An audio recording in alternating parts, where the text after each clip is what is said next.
Hi friends, ఈరోజు మనం అఖండ 2 movie ఎలా ఉందో ఒకసారి చెప్పుకుందాం. ఈ కథ వచ్చి ఈసారి మనకి బోయపాటి శ్రీను చైనాకి భారతదేశానికి ఒక యుద్ధం లాగానే చూపించడం జరిగింది. టిబెట్ సరిహద్దుల్లో మొదలయ్యే ఈ కథలో మన బాలకృష్ణ చైనా సైన్యాధికారులు తో యుద్ధం చేసినట్టుగానే చూపించడం జరిగింది.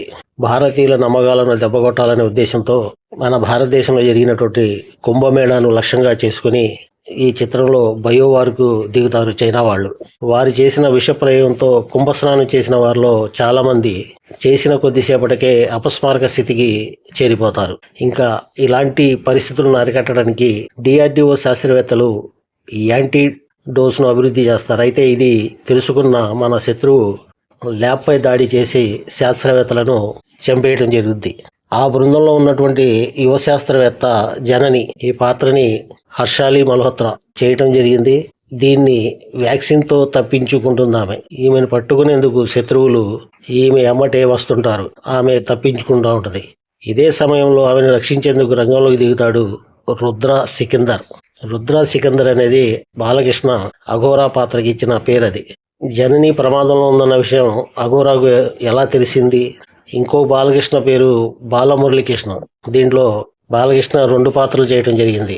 జననికి అఘోరాకు మరొక బాలకృష్ణకి ఉన్న సంబంధం ఏంటి అనేది మనం ఈ మూవీలో కాస్త సస్పెన్స్, అది మనం చూసి తెలుసుకోవటమే ఈ సినిమా మనకు బాగుంటది. అయితే అఘోరా దేశంపై జరుగుతున్న కుట్రను ఎలా ఛేదించాడు అనేది మూవీలో మొత్తం కథ అన్నమాట. ఇంకా సినిమా ఎలా ఉందని చెప్పుకోవాలంటే బోయపాటి సీను బాలకృష్ణ కాంబినేషన్ లో వస్తే సినిమాలు ఎలా ఉంటాయో మనందరికీ తెలిసిందే. రక్తం ఏరులై పారుద్ది, తలగాయలు ఎగిరి దూరంగా వెళ్ళి పడతా ఉంటాయి, తుపాకులు మోతలకి సినిమా దద్దరిల్లిపోద్ది. ఆ స్థాయిలో సన్నివేశాలు దీంట్లో పండించడం జరిగింది. ఇంకా సనాతన ధర్మం, భారతీయుల విశ్వాసాలు, వేద జ్ఞానాలు, గొప్పతనాన్ని అఘోరా డైలాగ్స్ ద్వారా బాలకృష్ణ చెప్పిన డైలాగ్స్ మనకి మంత్రముగ్ధుల్ని చేయటంలో ఎలాంటి సందేహం లేదు.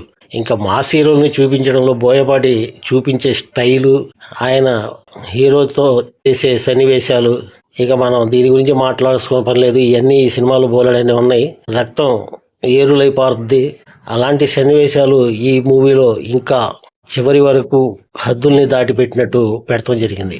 అఖండ మొదటి భాగంలో ఒక భాగంతో ఇది మొదలవుద్ది సినిమా. తర్వాత టిబెట్ సరిహద్దుల్లో ఘర్షణలు, చైనా కుట్రలు కథను ముందుకు నడిపిస్తాయి.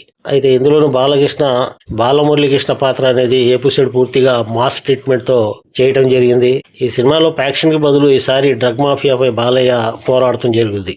మొదటి భాగంలో కొంత సాగతీత కనిపించినా విరామం ముందు వచ్చే సన్నివేశాలతో ప్రేక్షకులు వాహ్ అనిపించేటంతగా మనం బోయపాటి చూపెట్టడం జరిగింది. ఆ తర్వాత అఘోరా పాత్ర ప్రాధాన్యం మనకి బాగా తెలిసి వస్తుంది. ముఖ్యంగా ఈ చిత్రంలో నటించినటువంటి విలన్ ఆదిపెనిశెట్టితో వచ్చే తాంత్రిక ఎపిసోడ్స్, తర్వాత హనుమాన్ శివుడి నేపథ్యంలో వచ్చిన ఘట్టాలు మనకి రోమాలు నిక్కపొడిచేటట్టుగా సాగుతాయి. తల్లి కొడుకు భావోద్వేగ సన్నివేశాలు కూడా సినిమాకు బలాన్ని చేకూరుస్తాయి.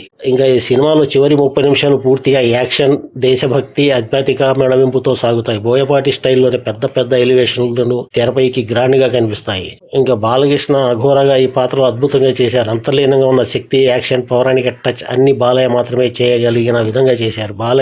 బాలమురళీకృష్ణ పాత్రలు కూడా స్టైలిష్ గా ఎంతో హుందాతనంగా మొప్పించారు బాలకృష్ణ. సంయుక్త పాత్రకు పెద్దగా ప్రాధాన్యం ఇవ్వకపోయినా హర్షాలి మల్హోత్రా ప్రధాన పాత్రలు మొప్పించింది. అది ఆదిపెనిశెట్టి తాంత్రిక పాత్రలో బలమైన నటన కనబరిచారు. ఇతర పాత్రలు కథకు అవసరమైనంత మేరకే రూపుదిద్దటం జరిగింది. ఇంకా సంగీతం అంటే SS తమన్ అందించిన స్వరాలు, బాణీలు, థీమ్స్, సంగీతం మరోసారి సినిమాకి ప్రధాన బలంగా నిలిచింది. ఆయన సంగీతం బోయపాటి మాస్ టేకింగ్ కు సరిపోయేలాగా ఉంటదని మనందరికీ తెలిసిన విషయమే. ఇక ఛాయాగ్రహణం రామ్ ప్రసాద్ చాలా బాగా తీయటం జరిగింది. హిమాలయ ప్రాంతాల విజువల్స్, కుంభమేళా సన్నివేశాలు ఎంతో గ్రాండ్ గా కనిపించాయి. నిర్మాణ విలువలు చాలా ఉన్నతంగా కనిపిస్తాయి. ప్రతి సన్నివేశంలో భారీగా ఖర్చు చేసినట్టు తెలుస్తుంది. ఇంకా ఇతర నటీనటులు కూడా చాలా బాగా నటించడం జరిగింది. ఈ సినిమా అభిమానులకు ఒక పండగలాగా బాలకృష్ణను ఫుల్ మాస్ యాక్షన్ అంగీకరించే అభిమానులు ఈ సినిమాని చూసి బాగా ఎంజాయ్ చేస్తారని నేను అనుకుంటున్నాను. ఇది ఫ్రెండ్స్ అఖండ 2 గురించి మీకు నేను చెప్పాలనుకుంది. ఈ వీడియో మీకు నచ్చితే లైక్ చేయండి, సబ్స్క్రైబ్ చేసుకుని బెల్ బటన్ నొక్కండి. Thank you. జై హింద్.